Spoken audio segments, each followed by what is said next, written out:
Hi, அனைவருக்கும் வணக்கம். இது என்ன வீடியோனா புளிக்குழம்பு வீடியோ தான். வாங்க, புளிக்குழம்புக்கு தேவையான பொருட்கள்: தக்காளி, சீரகம், மிளகு இதெல்லாம் போட்டு நல்லா எண்ணெயில் வறுத்ததுக்கப்புறம் வெங்காயம் அதையும் போட்டு நல்லா வறுத்துக்கலாம். நல்லா வணங்கினதுக்கப்புறம் நம்ம தக்காளி அதையும் போட்டு நல்லா வணக்கலாம்.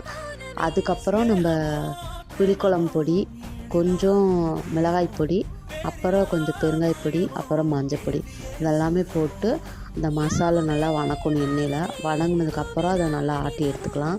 அதுக்கப்புறம் வெந்தயம், கருவேப்பிலை, வெங்காயம் எல்லாம் போட்டு வணங்கினதுக்கப்புறம் நம்ம காய்கறி போட்டு அதே எண்ணெயிலே நல்லா வணக்கணும். வணங்கினதுக்கப்புறம் நம்ம ஆட்டி வச்சுருக்க மசாலா அதோடு போட்டு நல்லா ஒரு 4-5 கொதி வந்து ஒரு அரை மணி நேரம் சிம்மில் வச்சு இந்த மசால் வாடையெல்லாம் போனதுக்கப்புறம் மாங்காய் போட்டுக்கலாம். உண்மையிலே இது காரக்குழம்பு சூப்பராக இருக்கும், அல்டிமேட்டாக இருக்கும். இது வந்து நம்ம சாப்பாடுக்கு உண்மையிலே அட்டகாசமாக இருக்கும். எனக்கு செஞ்சு பார்த்துட்டு எனக்கு மறக்காமல் என்னோடய சேனலில் சொல்லுங்கள். என்னோடய சேனலை சப்போர்ட் பண்ணுங்கள்.